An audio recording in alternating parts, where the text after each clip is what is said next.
कर्मचारियों के बदल सकते हैं 4 नियम। आने वाले कुछ दिनों में कर्मचारियों को मिल सकते हैं बड़े तोहफे और लग सकता है बड़ा झटका। तो क्या है वो नियम और कैसे बदलेंगे नियम? सुप्रीम कोर्ट के एक ऑर्डर ने कर्मचारियों की जिंदगी बदलने वाला फैसला दिया है। डीए फिर से हो सकता है रीसेट। 8वें पे कमीशन को लेकर सीरियस क्यों नहीं है सरकार? क्या है इसका पूरा मामला? आपको दिखाते हैं आगे कैसे कैसे सरकार आपके ये नियमों में बदलाव करने वाली है। तो ये पूरे लेटर आए हैं जिसमें कर्मचारियों के नियम और उनकी सर्विस के बारे में सारी चीजें बताई गई हैं। आइए आपको बताते हैं। तो 8वें पे कमीशन को लेकर सीरियस क्यों नहीं है सरकार, इसके बारे में बताते हैं आपको कि 8वें पे कमीशन जब 2016 में लागू हुआ था तो बता दिया जाता है 7वें पे आयोग का कार्यकाल धीरे धीरे समाप्त होता दिख रहा है और दिसंबर 2025 की आखिरी तक पूरी तरह खत्म कर दिया जाएगा। काफी कम समय बाकी रह गया है, परंतु अभी तक वेतन आयोग के जारी होने के यहाँ कोई भी खबर नहीं आ रही है। हालांकि ये चिंता का विषय बना हुआ है। सरकार कब तक इसको लागू करती है और कब तक इसके बारे में सारी जानकारी उपलब्ध कराती है। और महंगाई भत्ते को लेकर एक खबर और आई है कि महंगाई भत्ते को रीसेट कर सकती है सरकार। इसका मतलब क्या है? जब सरकार आधार वर्ष को 2026 कर देगी तो महंगाई भत्ते की गणना फिर से शुरू होगी, यानी सरकार 2026 में इसको फिर से शुरू करने जा सकती है। इसका मतलब है कि तकनीकी रूप से महंगाई भत्ता शून्य होगा।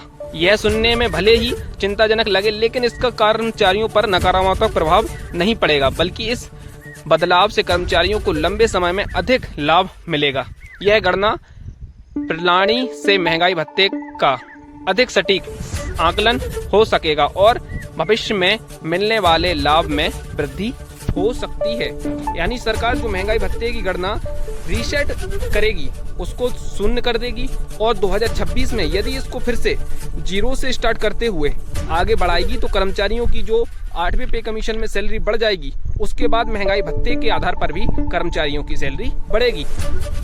और एक फैसला जो सुप्रीम कोर्ट की तरफ से आया है उसको आपको बताते हैं कि पूर्व सैनिकों द्वारा विकलांगता पेंशन के दावों में देरी पर चिंता व्यक्त करते हुए सुप्रीम कोर्ट ने आज जुलाई 15 को यह फैसला दिया था। सरकार ने अपनी नीति में संशोधन पर विचार करने को कहा ताकि यह सुनिश्चित हो सके कि कानून का दुरुपयोग ना हो। न्यायपूर्ण PS नरसिम्हा और न्यायमूर्ति AS चंद्रोकर की पीठ केंद्र सरकार को उस याचिका पर सुनवाई कर रही थी जिसमें दिल्ली उच्च न्यायालय के उस आदेश को चुनौती दी गई थी जिसमें कोई याचिकाओं में केंद्र सरकार के आदेशों का हवाला दिया गया था।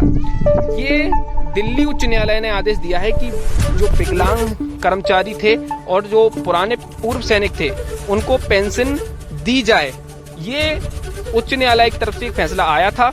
अब देखते हैं सरकार इसके बारे में क्या क्या आगे आपको बताती है और इन फैसलों पर कितने गहरे मंथन करके 8वें पे कमीशन को गठन करने के बाद डीए आपका रीसेट हो जाएगा या फिर उसको दोबारा से चालू किया जाएगा और जो पूर्व सैनिक हैं और जो विकलांग कर्मचारी थे उनको पेंशन देने के लिए सरकार क्या क्या कर सकती है, क्या पेंशन देगी या नहीं देगी, या फिर OPS को लागू ना करके UPS में ही रखा जाएगा। ये सारे सवाल अभी बने हुए हैं। अब देखते हैं सरकार इसके लिए बहुत जल्दी कमेटी बनाने की बात कर रही है कि 1-2 महीने में ही सरकार इसकी कमेटी बनाकर सदस्यों का गठन करेगी और आयोग अपना फिटमेंट फैक्टर के बारे में जानकारी देते हुए सारी चीजों को विस्तार से बताएगा। तो ये अभी तक की खबर थी, आगे चलकर जो भी खबर आएगी आपको बता दिया जाएगा। बहुत बहुत धन्यवाद।